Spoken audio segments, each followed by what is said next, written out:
Hello friends, मैं हूं Rishabh Kapoor websofttutorials.com से। इस वीडियो में दोस्तों हम jQuery एट्रीब्यूट सिलेक्टर्स के बारे में बात करेंगे। दोस्तों आपको पता होगा कि हर HTML टैग के कुछ एट्रीब्यूट्स होते हैं, जैसे कि इमेज टैग है, उसकी विड्थ, हाइट, उसको हम क्लास दे सकते हैं, आईडी दे सकते हैं, ये भी उसके एट्रीब्यूट्स हैं।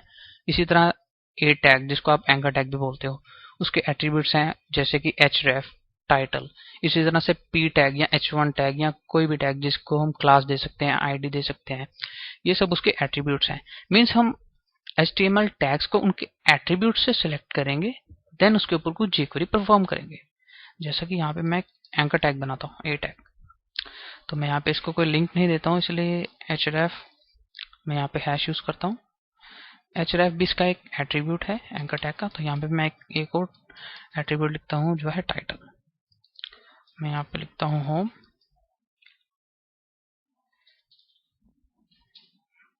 मैं इसको कॉपी कर लेता हूँ। मैं यहाँ पे टाइटल देता हूँ अबाउट सर्विसेज एंड कॉन्टैक्ट।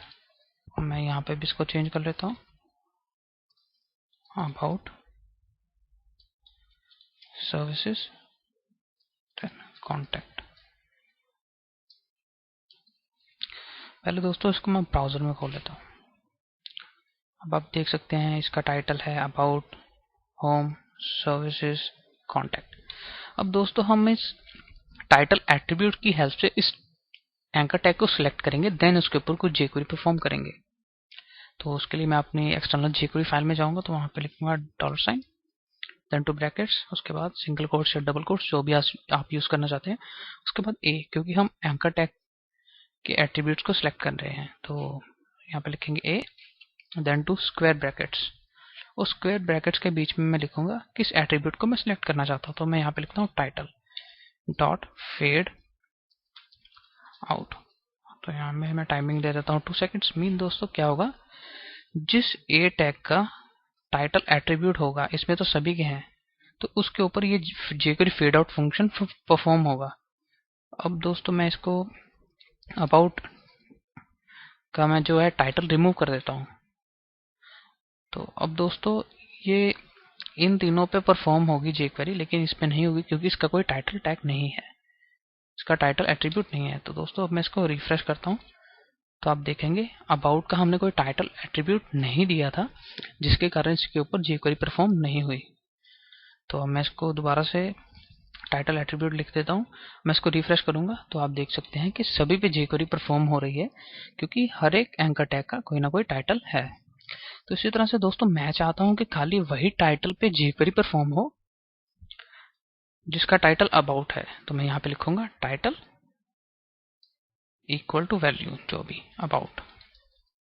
अब दोस्तों मैं इसको रिफ्रेश करूंगा तो आप देख सकते हैं खाली अबाउट पे jQuery परफॉर्म हुई है, क्योंकि हमने यहाँ पे लिखा था टाइटल वही सिलेक्ट हो, मीन्स ए jQuery उसी एंकर टैग पे परफॉर्म हो जिसका टाइटल अबाउट है। अब दोस्तों मैं चाहता हूं कि उसी एंकर टैग पे jQuery परफॉर्म हो जिसके टाइटल जो है उसके स्टार्टिंग के 2 कैरेक्टर्स SE हैं, जैसे कि सर्विसेज। तो उस केस में दोस्तों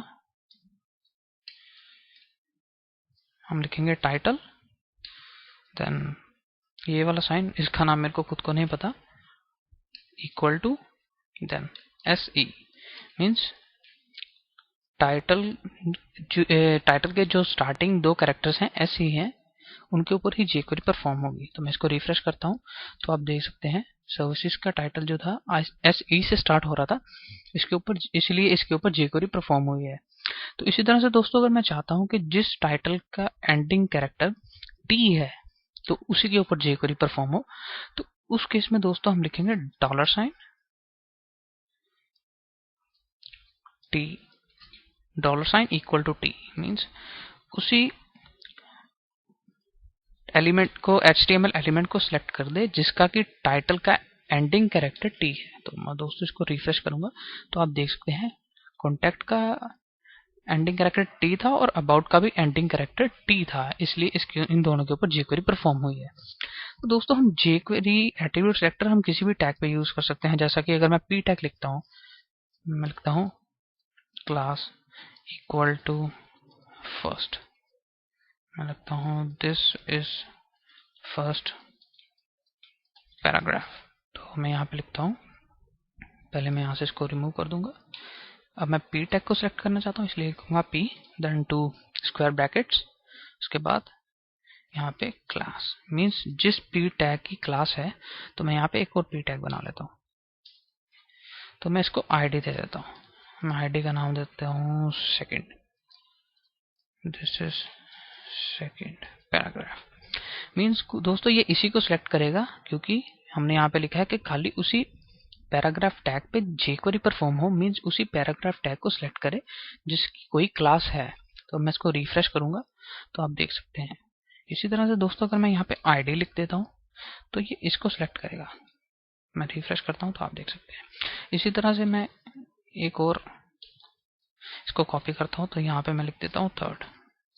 अब मैं चाहता हूँ खाली यही सिलेक्ट हो जिसकी id थर्ड है, तो मैं यहाँ पे लिखूंगा id इक्वल टू थर्ड। मैं रिफ्रेश करूंगा तो आप देख सकते हैं। और दोस्तों हम लोग इसको इमेज टैग पे भी परफॉर्म कर सकते हैं। मीन्स दोस्तों मैंने आपको स्टार्टिंग में बताया था कि हम HTML एलिमेंट्स को उनके एट्रीब्यूट से सिलेक्ट करेंगे। हर HTML एलिमेंट का कोई ना कोई एट्रीब्यूट होता है। तो अब मैं यहाँ पे इमेज टैग की भी आपको एक एग्जांपल शो करता हूँ। अब दोस्तों इमेज सोर्स है 12.png, मीन्स ये मेरे इसी फोल्डर में सेव है और इसका नाम है 12 और ये एक PNG इमेज है। तो दोस्तों मैं इसको विड्थ दे देता हूँ 100 और मैं इसी इमेज को कॉपी कर लेता हूँ और मैं इसको विड्थ देता हूँ 200। मीन्स मैंने एक ही इमेज को 2 बार यूज किया। तो मैं इसको पहले इस jQuery को डिलीट कर देता हूँ। हम इसको पहले रिफ्रेश करता हूँ तो आप देख सकते हैं ये एक इमेज है 100 पिक्सल्स की, दूसरी इमेज है 200 पिक्सल्स की। दोस्तों मैं चाहता हूँ कि खाली 100 पिक्सल वाली इमेज ही सिलेक्ट हो, देन उसके ऊपर कोई jQuery परफॉर्म हो। तो इस केस में हम विड्थ एट्रीब्यूट की हेल्प से इसको सिलेक्ट करेंगे। तो हम यहाँ पे लिखेंगे $,